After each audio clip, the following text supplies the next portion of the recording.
Nothing says appreciation like paying even more in taxes. The Democrats have a new tax plan coming your way, and you haven't heard about it yet. Wilkow starts now.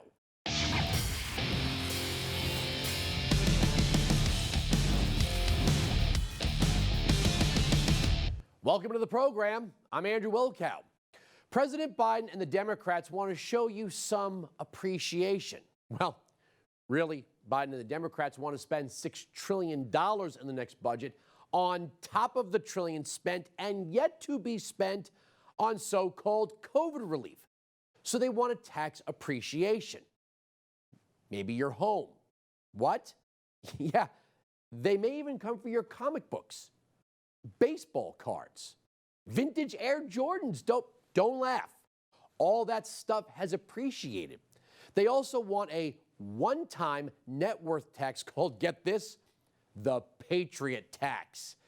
There are a lot of intersecting parts here, and I'm just going to warn you that yet again I'm going to test your attention span, and then I'm into crackpot territory. You know that thing about being 2 steps ahead of the crowd? Well, I'm going 4 steps.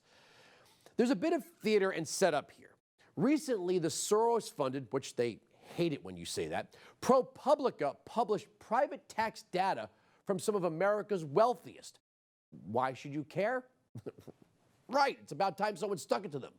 Headline, the secret IRS files trove of never-before-seen records reveal how the wealthiest avoid income tax. Now, one of the first things they did was to just brush off how illegal it is for them to have this information. Quote, ProPublica is not disclosing how to obtain the data, which was given to us in raw form with no conditions or conclusions. ProPublica reporters spent months processing and analyzing the material to transform it into a usable database. Well, the next thing was to not actually condemn one of their benefactors. Quote, a spokesman for Soros said in a statement between 2016 and 2018, George Soros lost money on his investments. Therefore, he did not owe federal income taxes in those years. Mr. Soros has long supported higher taxes for wealthy Americans. It's funny, they kind of let him off the moral hook there. But Soros should be outraged that ProPublica would do such a thing. No? Actually, I think he was in on it. He's already protected his wealth, hidden it. Now, as an open borders Marxist, he wants the United States to be flooded from the third world, then justify mass wealth confiscation from the little people. That's you. Now, the biggest names on this list are big government Democratic elitists like Jeff Bezos, Mike Bloomberg, and Warren Buffett.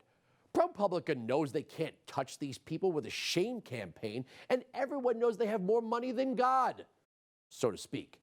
The piece goes on to promote taxing wealth alongside income. Quote, the Biden administration has proposed a slate of changes. These include raising the tax rates on people making over $400,000 and bumping the top tax income rate from 37% to 39.6%, with a top rate for long-term capital gains to match that. The administration also wants to up the corporate tax rate and increase the IRS's budget. Some Democrats have gone further, floating ideas that challenge the tax structure as it's existed for the last century. Oregon Senator Ron Wyden, the chairman of the Senate Finance Committee, has proposed taxing unrealized capital gains, a shot through the heart of Macomber. Keep that in mind. Senators Elizabeth Warren and Bernie Sanders have proposed wealth taxes. Macomber. Taxing unrealized gain and net worth is something known as Haig-Simons, named for the 2 economists that created this proposed tax structure back in the 1930s. Their work seeded the ground for the left-wing tax policies that are gaining favor right now, that seek to tax annually anything of value, even if it's not income, like a wealth tax or a net worth tax or federal property tax, or to tax anything that's risen in value, potentially collectibles. If it's gone up in value but you haven't sold it, there's an unrealized gain and they want to tax you. Haig-Simons is getting a soft push in the media now. Josh Barro's he's your garden variety snotty wannabe elitist. He writes for Business Insider in the New York Times. Headline, ProPublica's billionaire tax data shows the importance of closing 2 key tax loopholes. Here's how. Our income tax is not defining income correctly. Adopting a more comprehensive definition of income would make it possible to collect more tax from the likes of Jeff Bezos and Elon Musk. In fact, closing just two major loopholes would get us a long way toward that goal. If you ask an economist what income is, they're likely to point to a concept called Haig-Simon's income, which says your income for a given period is equal to your expenses plus the change in your net worth. This makes intuitive sense. Your income either gets spent or saved, so if you add up your spending and your savings, that's your income. But unrealized gains create issues for this definition in relation to both the tax code and to popular conceptions of income. Now, he continues. This is the main tax avoidance strategy demonstrated in the ProPublica article. The wealthiest Americans owned interest in major companies whose stock rose. They didn't sell their shares and therefore didn't report any income related to that appreciation. Of course, there's political resistance to this idea, partly because it would also raise taxes on people who are rich, but much less rich than Jeff Bezos. And there it is. It isn't about getting Bezos. It's about getting you.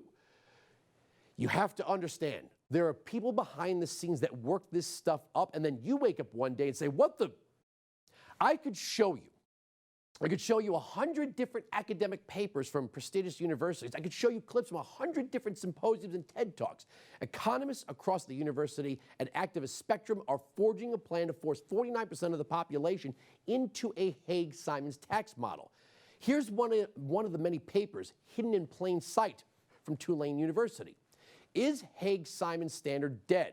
The uneasy case for a comprehensive income tax. Quote, the resulting Haig-Simon's standard is an accretion standard which can be represented by the simple and somewhat tautological formula I equals C delta W, where I is income, C is consumption, W is net wealth, and delta denotes change. Since the change in net wealth, delta W, is equivalent to savings, S, the equation essentially measures income in terms of the uses of income, or I equals C plus S. It's also possible to define income in terms of the sources of income, or I, gross incomes, expenses, plus transfers and capital gains. Then we get this. I know this is a lot. Also, income does not have to be received in the form of cash to be included in comprehensive income, since in-kind income increases an individual's ability to consume. So you see all that? Now, here's a conference, a Zoom conference from Stanford University. Get this, on October 6th, 2020. Most studies are quite non-comprehensive in what they measure. The economist comprehensive measure is called Haig-Simon's, after two famous economists in the 1930s that defined how we measure these things. But most people look at things like adjusted gross income on tax returns, which leave out vast numbers of things. In consumption, most studies of consumer expenditures leave out owner-occupied housing, which is 1/6 of personal income. And in wealth, there are lots of issues, including major changes in tax laws saw major swings in whether wealth showed up on individual tax returns or state and corporations. And so even the IRS says you can't compare data before and after certain dates. You're probably bored by now, but these are the people talking directly into the ears of the Democrats. Let me introduce you to this guy, David K. Johnston. He's not an economist, not a former Treasury official, not a college professor. He's a so-called journalist. But for the past 30 years, he's been writing books and articles promoting left-wing tax policy. Here he is way back in 2008 at the Commonwealth Club speaking at something called a moral argument for progressive taxes. The greater the economic gain you've achieved from living in that civilized society, the greater your duty to maintain that society with your taxes. And when they invented this, taxation based on ability to pay, they invented democracy. Every classic worldly philosopher has been in favor of what we now call progressive taxation. The more you have, the greater the share of your income or wealth or whatever we measure that you pay in taxes. Democracy, that's democracy. It's moral. 51% of the population takes whatever it wants from 49. Sure, it's promoted as get the rich guy, but it never ends that way. Notice the sleight of hand. He sort of poached from each according to his ability to each according to his need. The Marxists love that one. The people who pay the most for unconstitutional services use them the least. The people who use the most pay almost nothing at all. Now add in the open border, you're going to find out the federal government thinks you're the monopoly man or woman. But all of that was just a sample of what's out there. So what prompted all of this? Remember, the left operates on a 100-year arc. The 16th Amendment was ratified in 1913 and gave the government the power to, quote, lay and collect taxes on incomes from whatever source derived. The key word is income. Like infrastructure, the left has many definitions.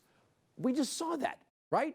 In 1920, Macomber, here we go, the court ruled in Eisner v. Macomber that a dividend of stock, not dollars, could not be taxed. The case was brought by Myrtle H. Macomber.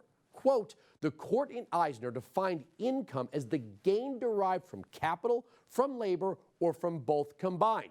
Applying this definition, the court focused on the phrase derived from capital, which included a gain, a profit, something of exchangeable value proceeding from the property severed from the capital and received or drawn by the recipient, the taxpayer, for his separate use, benefit, and disposal.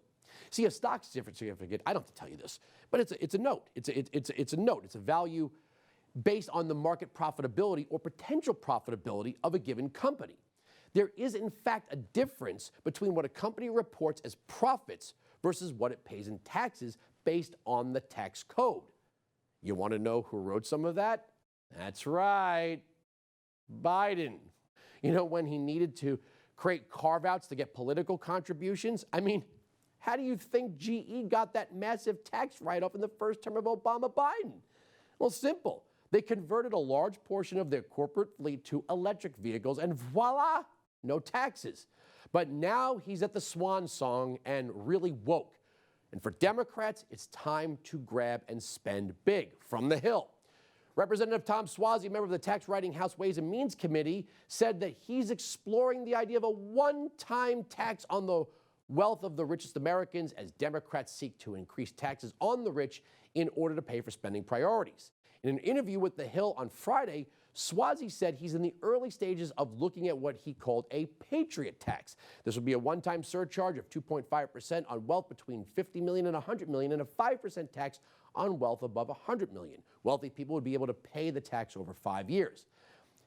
That's a wealth tax, and it's laughably called a Patriot tax, and it's illegal. Is there anyone who believes it's going to be a one-time tax and that once they do it, it's only going to be for billionaires? Again, 51 versus 49. Now, here's the last piece of the puzzle. The Wall Street Journal is reporting that major Democrat-aligned hedge funds are buying individual residential homes. Why? Well, from the American Prospect. The Prospect has learned that Michael Pyle, currently the global chief investment strategist at leading asset management firm BlackRock, will become part of the Biden-Harris administration in the coming days. Pyle would be the third former BlackRock official to join the administration.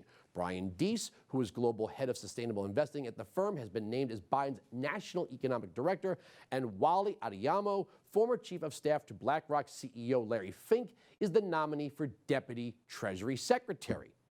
Larry Fink. This Larry Fink? According to a Wall Street Journal report, BlackRock, led by billionaire Lawrence Fink, is purchasing entire neighborhoods and converting single-family homes into rentals, while in cities like Houston, investors like Fink account for 1/4 of home purchasers. Now, why would a hedge fund want to buy up residential properties? Well, the more inventory they take off the market, the higher the value of home assessments. The higher the assessment, the higher the taxes. The hedge funds are buying these properties over value. Sounds like a loser, right? Well, not if the Democrats formulate a plan to remake the suburbs. You've heard it all before.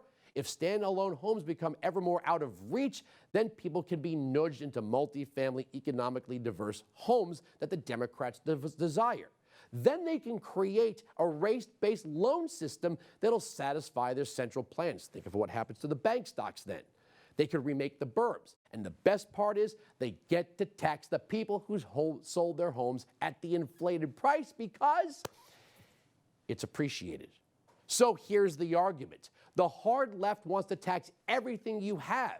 It's not enough that we pay income taxes, capital gains taxes, and the gas tax. The big government Democrats want more. They want it all. They are selling this as a way of getting rich people to pay their fair share. Even if they rounded up and threw every billionaire into a gulag and took every penny of realized or unrealized gains that they had, that wouldn't even put a dent in the government's spending and debt, because that would be a one-time cash infusion, and when it would be gone, it would be gone. It's gone. New tax plans are always sold on getting at the rich, and when it fails, they come for the average hardworking American. The left wants to now to be able to tax anything of value, everything of value, even if the value is only assumed. Look, just because there's a price or a value listed doesn't mean it's actually worth that number in terms of dollars. The Supreme Court understood this back in 1920. Funny how now all of the Democrats all of a sudden don't respect the court's ruling. Between the artificial intervention into the housing market to an illegal net worth tax, when the Democrats come to take a piece out of everything you have to give it away to someone else, they'll never thank you. But when it happens, will you feel appreciated? All right, to help us sort through all this infuriating and disturbing economic news, we're joined by the senior economist for FreedomWorks, our friend Stephen Moore. How you doing, sir? Thanks for joining us. Andrew, good to be with you. All right, so I did a monologue on what would be considered a very boring topic, Haig-Simons, and that is the tax theory that we should pay an annual tax on our total net worth. Now, what does that mean? I mean, when they look at a guy like Jeff Bezos, they go, well, we should tax his Amazon holdings. But that's not where they're going to stop. It looks like they want to tax us for every possession we could possibly have, including our homes. You nailed it. It's a very dangerous idea. We've never really had a wealth tax in this country. And we do have an estate tax, which a lot of Americans think is unfair. I know you and I think that's an unfair and unwise tax. But remember, when they say, oh, well, we're only going to have, I think Elizabeth Warren says, we'll only have a 2% wealth tax. But that's tax on wealth in year 1, in year 2, in year 3, 4, 5, 6. So over 15 years, you're talking about a tax compounded that takes away as much as 40% of your wealth. So it is a confiscation of wealth. It's not a tax, it's a confiscation. You know, I put it in the monologue, and some people might be rolling their eyes when I say it, but I said, well, what if you have a Superman #1 comic, or a Babe Ruth baseball card, or a pair of, you're cleaning out a family member's home and you find an original pair of vintage Air Jordans never worn before. You might not think the government thinks that's valuable, but there was a court case back in 1920, Eisner versus Macomber, where a woman took shares of Standard Oil in lieu of a cash dividend, and the court said that was not income because it was not directly tradable. But what's the difference between having something of value and cash, right? If the government is going to say we're going to go around Eisner v. Macomber and we're going to start taxing net worth, anything that you have that you may have publicly declared could be up for taxation. And it has a very, very negative effect on America's economic prosperity, because the incentive then is, let's say you're LeBron James and you make $50 million a year, or he probably makes $100 million a year. Your incentive is just to spend it as quickly as possible. And so this is a tax on wealth, but it's also a tax on your savings. And savings are what are the seed cord for a growing economy. They're the money that provide the, for example, my son just started a new technology business. I put some of my savings into helping him get that business off the ground. If they had a wealth tax, I probably wouldn't have saved that money and that business wouldn't exist. What do you make of this leak of tax data to ProPublica? I'm not a conspiracy theorist, but I'm not buying that George Soros was blindsided by this. You know, they named Bezos, Buffett, and Bloomberg, all B's, all Democrats, all elites. I don't think for a second that this was blindside. This was something to shame someone like George Soros. I think they're so protected that ProPublica couldn't get them with a shame campaign. I think Soros was in on this. He's an open borders Marxist. He wants you and me to pay higher taxes. He's already, locked his wealth away. I don't believe for a second this was an accident, not to mention it was illegal. So it's unquestionably illegal to look. If George Soros or Warren Buffett or Jeff Bezos want to release their IRS tax returns, they're welcome to do it. There's nothing. I can release my tax returns. You can release your tax returns to the media. What is illegal is for the IRS to take your and my private financial records and to disclose those to the media. That is just an abrogation of the trust factor in our tax system. And those people should be hunted down and they should be prosecuted. I love the media saying, gee, they didn't do anything wrong. Of course they did. That's private financial information. Now, why is this an important topic to be discussing? Because as we sit here and speak, Joe Biden wants to double the IRS budget. Did you know that? He wants to double the IRS budget. Billion. And he wants to 80 hire billion more. 80,000 new tax auditors. And we're supposed to trust that these people are going to act in the interest of the American taxpayer. Do you remember the Lois Lerner scandal back in the Obama years? Mm-hmm. Where basically the IRS, because the deep state is real, this is not a figment of our imaginations. The deep state in Washington is real. You have 80,000 more IRS employees. They're going to go after you. They're going to go after me. They're going to go after anybody who dares to question the wisdom of the Biden agenda. That's what they did under Obama, right? Any group that dare, the taxpayer, what do they call it? The Tea Party groups, remember? They were all audited by the IRS because they didn't go along. I mean, this is third world country stuff, right? I want to get you on, because you and I have toured the country together. I feel like the Republican Party is woefully behind the messaging of the Democrats. In the monologue, I pointed out, I saw upwards of 100 academic papers on Haig-Simons. I saw hundreds of symposiums and TED Talks, and Haig-Simons goes back to the 1930s. The left plays a 100-year game here. Josh Barro's writing about it in Business Insider. You've got Tom Suozzi talking about this net worth tax. These people are in the ears of the Democrats, and guys like McConnell are not suiting up for this stuff. We wake up to find out that this has been a formulated plan for years, and Republicans knew nothing about it. So you and I can hit the road and talk to groups of activists who want to push back on this stuff. But if the Republican Party is busy, cleaning the nameplates on their doors and desks and not paying attention to what these people on the left are doing, that's how we wake up with a net worth tax one day. I agree. I'm troubled by the fact, for example, let me just give you a concrete example of what you're talking about. So, Joe Biden came out with this absurd idea of a $2 trillion infrastructure bill. Now, look, we all want to fix our roads and highways, but as you know, that was not an infrastructure bill. That was the Green New Deal. That was massive subsidies to his friends in the wind industry and the solar industry and the people who make electric batteries and so on. And, the Democrats Republicans should have laughed that out of the room and said, hey, we've got a crisis in our hand with inflation, out of control debt. We're not going to spend $2 trillion. Instead, what was the Republican response? No, we're not going to spend $2 trillion. We're going to spend $1 trillion. And my reaction is no, we're not going to spend any. If you want more infrastructure, take the money from the trillions of dollars we're already spending. Why do we need another $1 trillion of new authorizations when we just spent $2 trillion we didn't need 3 months ago? All right, let me get you on this. You've got some major hedge funds, some of which have had their leading executives make their way into the Biden administration.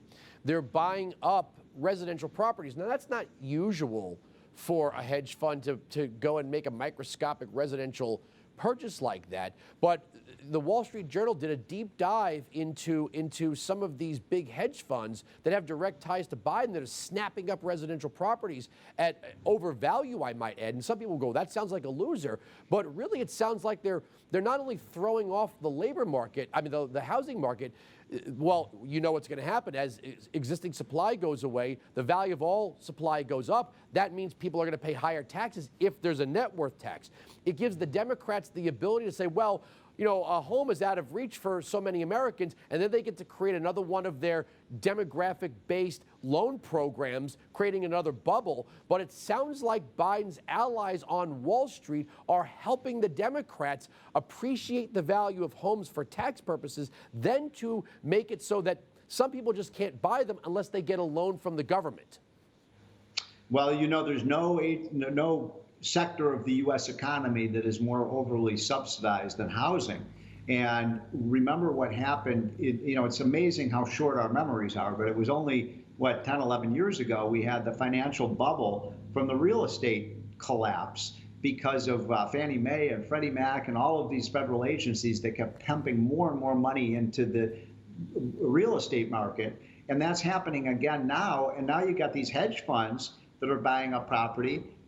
Now that's a risky investment, but when I talk to people in that industry, they say, hey, it's not risky, because if these properties fail, guess what? The federal government steps in and bails out, like they bailed out the banks and the Wall Street firms back in 2009 and 10. So it creates what's called a moral hazard problem, right? Where they buy all of these instruments, and we as taxpayers absorb all of the costs. Yeah, but I'm seeing a little bit of a plan here. I know that the Green New Deal wants us out of our single-family homes and into multi-family, economically diverse housing. Some of these homes that these hedge funds are buying are being flipped into rental properties. It also, though, lets the government decide, because we know they want to remake the suburbs. They have a utopian picture in their minds. It's not about let's make the economy grow. Let's let people who may still be renters or traditionally disenfranchised people, get out there and get on the ladder to success and then buy a home. It's how do we push people out of homes and then decide who's going to live in them. And when you look at a hedge fund, they don't do this stuff because they're just kind-hearted people, right? They're not buying people out of their homes above value because they just think retirees should have more to retire on. It sounds like there's something way deeper here. Maybe. We're just learning about all of these purchases, and you're right. BlackRock was one of the major purchasers of a lot of these properties, and we're all trying to figure out what their play is here. But I do think that the enormous amount of federal subsidies through all of these federal agencies, is facilitating these kinds of buy-ups by these very, very wealthy hedge fund managers. So we got to keep our eye on that one. By the way, you mentioned the Green New Deal. Before our time is up, I want to mention this because it didn't get a lot of play, but it's so important. The Chinese last week, did you see this? The Chinese basically said, we have no interest in climate change. Did you see that? Not surprised. I mean, yeah. I have to give the Chinese some credit here. They were completely honest. They said, we don't care about climate change. You know what they care about, right? They even said this. We care about growing our economy so we can outgrow the United States and become economically the powerhouse of the world. And the Biden people, all they talked about this weekend in London at the G7 meeting is how much they're going to, kill our energy industry, for climate change. John Kerry is running around the country. I mean, is that guy still, is he brain dead, Kerry? He's running, we got the deal with the Chinese. China is saying, we don't care about climate change. We're not going to decapitate our energy industry. We're going to build coal plants. We're going to build oil and gas. We got the pipelines coming. What are we doing here? I mean, it is economic masochism. We're destroying our energy industry. And China, which is the biggest polluter, is massively investing in fossil fuels.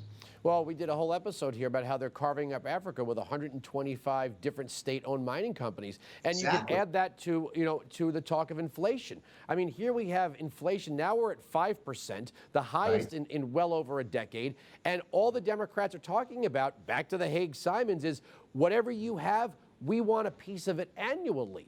I mean, people are going to find, people who didn't think they were rich, when the government needs money, 51% of the population will tell 49% of the population that they're rich, right? If we make this a question of democracy, that well, okay, we're going to draw a demographic line here, a socioeconomic line, and then we are going to tax everybody above that line, people who never thought of themselves as rich. Maybe they got a classic car in the driveway, maybe they got a vacation home, maybe they got a 401k or an IRA. They're going to all of a sudden find out they're the rich guy. All right, we got a little less than 30 seconds. Anything you want to wrap with?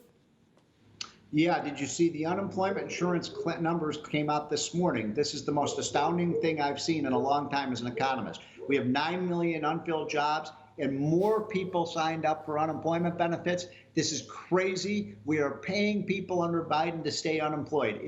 We've got to end that program now. All right, Stephen Moore, Chief Economist of FreedomWorks, thank you so much for joining us. We'll get you back on the program soon. Anytime. Thank you. All right.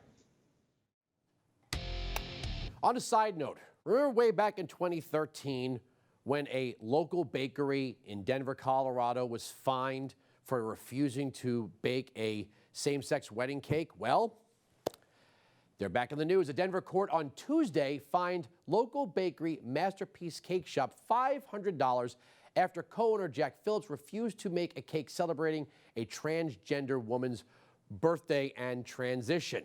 Okay, the lawyer that went in to order the cake said she wasn't trying to make an example out of this place. Of course she was. Everybody knows this bakery in Denver from the court case in 2013. Leave the guy alone. There are plenty of other places to bake a cake. And I'll say this, I'm a capitalist. I'll bake any kind of cake you want. You want to make an I Hate Andrew Wilkow cake? I'll bake it for you and I'll pose with it. That's not the point. The point is they're making an example of this guy. Now, what he said back in 2013 was he'll sell you a cake off the rack. He just won't put hands to dough and make a custom cake of that nature. He's not being discriminatory. He says, I don't do this custom work. And it's like the left just can't leave this guy alone. What he's saying again is, I don't do this custom work. You wouldn't go into a halal restaurant and demand a ham sandwich, would you? No, of course you wouldn't, because they don't serve ham at a halal restaurant. Makes sense, right? You're not being discriminated against. So leave the guy alone. The New York Times is totally dishonest, totally dishonest. Washington Post been a little bit better lately, but not good. By the way, New York Times, which is failing, really failing badly, which is, I call it the failing New York Times. Every story they write is a hit job. It was never a secret that President Trump didn't have a friendly relationship with the New York Times, even going so far as to sue them last year. Your campaign today sued the New York Times for an opinion piece. Yeah. Is it your opinion, or is it your contention that if people have an opinion contrary to yours, that they should be sued? Well, when they get the opinion totally wrong, as the New York Times did, and frankly, they've got a lot wrong over the last number of years. Well, a former journalist at the Times says the paper's coverage of Trump was biased because they just couldn't stand being challenged by him.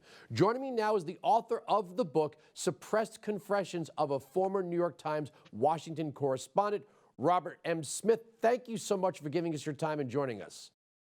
Good morning. All right, so just let me roll back the tape. Is it just Trump, or did people at the New York Times feel the same way about, let's say, Ronald Reagan? No, that was a different time.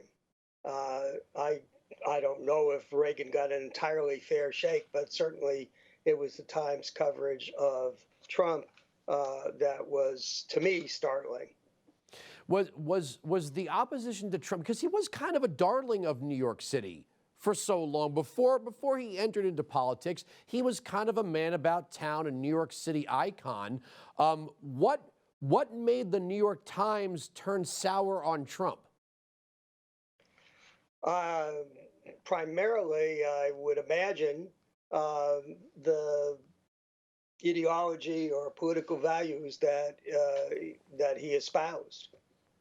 Because that is to say, the conservative values. I asked that question because, you know, I've done a lot on the air about how, you know, Bill Clinton and Hillary Clinton became part of the New York set only because the Cuomos introduced them. I mean, you know, the kind of people that have dinner parties on the Upper West Side of Manhattan or, you know, on around Central Park were not inviting obscure Midwestern governors from Arkansas into their ranks. He had to be introduced. So was there sort of because Trump appealed to people west of the George Washington Bridge, so to speak, and north of Putnam County, that maybe they just felt a little disdain for his base? I don't know if they. The truth is, I can't tell you. I look into their minds. I think that the issue was one of political difference, and it should not have taken place. I mean, the whole point of reporting is to be fair and neutral, or at least in my mind. And I think that was departed from quite vividly by the times when it was covering then President Trump. What was your take on the New York Times running anonymous op-eds? I think even journalists who really held a personal disdain for the president thought that was kind of an unethical practice. I don't know if it was unethical, and I haven't focused on that particular event in my book, so I haven't thought it through perhaps. But put yourself in their shoes. They had a choice. They had somebody they believed to be honest and credible, but whoever that person was, assuming we don't take things at face value, but whoever that was said, look, you can't run it if you identify me. So you're in a hard choice there. Identify him and not run the piece, or run the piece anonymously. You know, reporters use all the time, as you know very well, Andrew, anonymous sources, identifying them now just as a source in the White House, or a reliable source, or twice confirmed by sources in the Pentagon, that sort of thing. So I don't think it was that big a departure, and it was definitely unusual. One of the frustrating things about the New York Times and its coverage of Trump was the feeling by so many that there was no line between the editorial pages and the supposed hard news. And the fact that the New York Times seemed to blur the line more often than not when it came to Trump. Did you write about that in your book? Did you see that? Oh, yes, that's a principal point of the book. And I'm not going to go into my own politics, but it's a matter of public record. I served in the administration of President Jimmy Carter, right? But I also firmly believe that reporting should be neutral. It's quite different from writing editorials or running opinion pieces. You're talking about the people who actually cover the administration generally, and their inability or unwillingness, or call it what you will, to keep their opinions out of their reporting. And I have one example in the book, which I think perhaps will make the case, or my take on this very vividly, if you'd let me, if it's okay to read it. It's only 3 short paragraphs here. Is that okay? Go right ahead. Thanks. So it's at the end of my book, and where I say I'll let the New York Times have the last word. This is what Peter Baker wrote in July 2019 in an article on page 1 labeled News Analysis. And here's the article, or the beginning. Washington. President Trump woke up on Sunday morning, gazed out at the nation he leads, saw the dry kindling of race relations, and decided to throw a match on it. It was not the first time, nor is it likely to be the last. He has a pretty large carton of matches and a ready supply of kerosene. This was not an editorial. It was an article. And who is Baker? He is not a member of the paper's editorial board, the part of the paper that's permitted and paid to voice opinion. No, he is the Times, or was the Times, chief White House reporter. So I think that gives you an idea, Andrew, of what the Times top reporter at the White House was writing. And I don't think anyone who reads that could consider it without bias, to put it crisply. I have a journalism degree. I don't know if I'm using it in the proper manner, but I know what you're talking about. Look, there's a line between, using creative language to tell a story, and then clearly what you're doing is something absent of the who, the what, the when, the why, and the how, right? That's the basic tenets of journalism, is that if you make a headline, you defend it in the body. You write a headline, you defend it in the body. If you're just opining with flowery language, then what you're doing is editorializing. That's not news. No, what he was doing was clearly stating his opinion. And people on the left would say, well, ultimately, in their view, that came to happen or some such thing. But the point is, at the time that Peter Baker was writing that, that was his opinion. And, I covered the White House ever so many years ago. And the president then was Richard Nixon. And I'll tell you, my very strong feeling about journalism is you play it straight. And with Richard Nixon, I tried very hard to do that. And I'll tell you just one quick anecdote to make the point, perhaps. I was down there in Key Biscayne. Nixon was on the verge of taking his big China trip. And he had with him, I had learned from a source, this huge book, his briefing book for China, right? And it was going to tell him every place he was going and what was there and so on and so on, fully backgrounding him. The question was, would he get through this book or at least skim it or something? I mean, here he is on B.B. Rebozo's yacht off there at Key Biscayne in off Florida. And the sun's out, the sand is there. Is the president going to take the time to sit down with this big binder and prepare for the China trip? So I wrote kind of a playful, in my mind, a playful lead. The story led, that is, was the story on the right-hand side and the front page of the Times, saying something like, not the exact words, but if Richard Nixon can resist the lure of sun, sea, and so on, then he'll read this binder prepared to brief him on his China trip. I got a call from the national desk, whoever was the editor on that weekend, saying, this is really pretty tough, isn't it? I mean, I said, no, I don't think so. I'm just having a little fun, obviously. And he said, well, he's the president of the United States. I said, so what? He's a human being and there is sun and sand.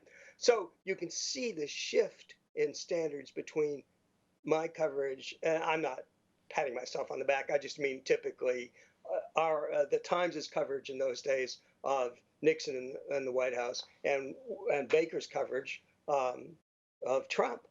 I can't make the point any more vividly. I do have to leave it there. I admire the fact that you wrote this book, sir. Thank you so much for joining us.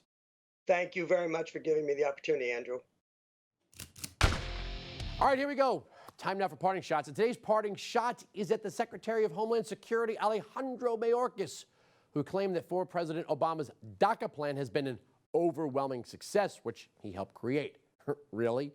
It's an overwhelming success that hundreds of thousands of illegal immigrants were granted the ability to stay here and work? Oh, sure, that didn't cause any issues to the labor market, except that because of DACA, 382,000 illegal immigrants have entered the job market and are competing against you for those jobs, wages, and housing.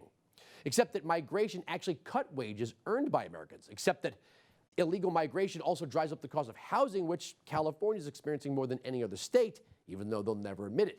Except that illegal immigration impoverishes different regions, shifting wealth from the heartland to the coastal cities that the Democrats tend to favor. Look, legal immigration is a good thing. It's one of the foundations this country was created on, but opening up our borders to everyone around the world will always end with less wealth, less wages, and more problems. We're right. They're wrong. That's the end of the story. The arguments on this television program cannot be broken. Make sure you catch me on Sirius XM Patriot Channel 125, noon to 3 East, 9 to noon West from Dallas, Texas. I'm Andrew Wilkow. Thank you for watching Blaze TV.